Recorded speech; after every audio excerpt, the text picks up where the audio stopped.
Most of us learned about the landmark Supreme Court case, Brown versus Board of Education, in school, the case that desegregated schools across the United States. But have you heard of the Webb family of Merriam, Kansas? They've paved the way to desegregation by winning their own Kansas State Supreme Court case. Let's take it all the way back to 1947, 7 years before Brown versus Board, to get the full story.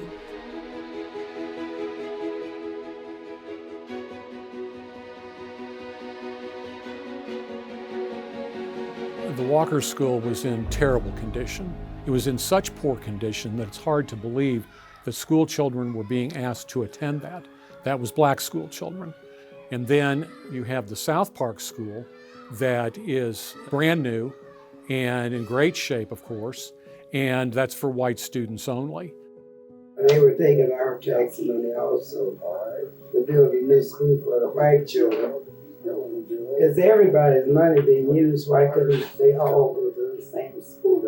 Despite the fact, like she said, they were paying taxes and the school was built right there in the community, in the neighborhood where they lived. Bottom line was they said, okay, all you black kids stay down here and this is for the white kids. None of my father's children were allowed to attend the new South Park grade school. My dad said white kids would walk by Walker School to attend South Park.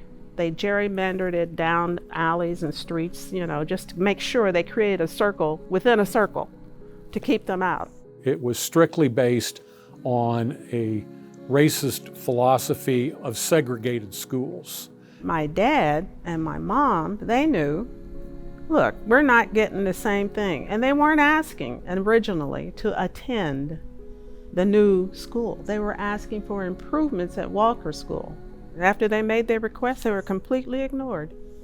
And so they went back to another meeting, but they went with a lawyer. That's when they started getting attention and respect. Alfonso Webb was the first leader of the Merriam NAACP. So this was a very committed man, and his wife was very committed. The Webb family and others organized and decided to organize a walkout and led the effort then to integrate the new school. He had the support of all the families. He had the aid of the NAACP and good lawyers, but it was still scary. My father and the other community members were willing to put their lives on the line, and I'm so proud that they had the strength and the courage. They were being threatened by the Ku Klux Klan. The Webb family faced enormous challenges because they were advocates for equal rights for all children. Their home was actually set on fire in an act of arson. During that time when we were still living up there, I remember I just happened to be in the kitchen looking out the back window, and somebody had started a fire right into the back porch. And Alfonso Webb just decided in an even stronger way to speak out and to continue and ultimately to be one of the named plaintiffs along with his wife in the lawsuit. They exhibited enormous courage and they didn't back down, and that's why the case went to court, and ultimately the Kansas Supreme Court ruled that under state law, segregated schools like this were illegal. And then that led to the litigation out of Topeka that led to the United States Supreme Court case in Brown versus Board of Education in 1954 that outlawed segregation of the United States Constitution.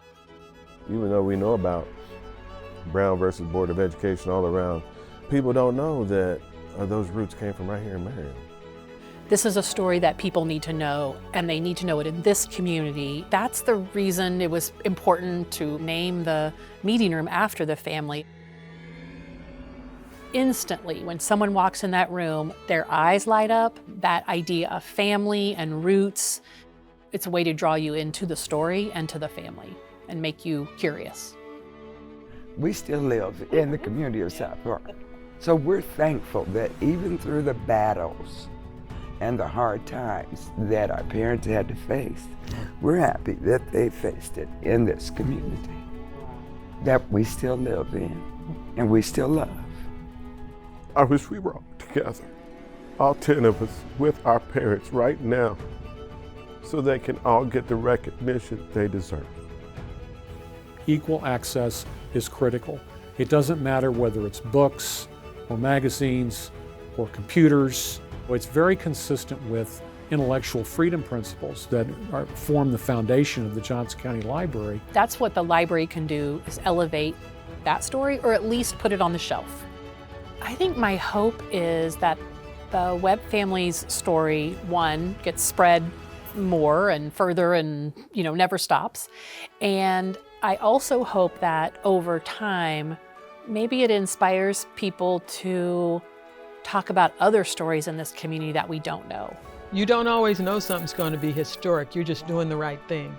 They did leave a mark, and I like the fact that they are being recognized for taking that step. If they could see all these things that have come about as a result of the work they did, they would be proud. And it will make our grandkids and our kids feel good because they want to be informed.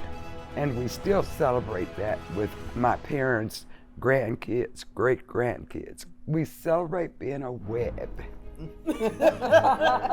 Learn more about the Webb family story at the Merriam Plaza Library.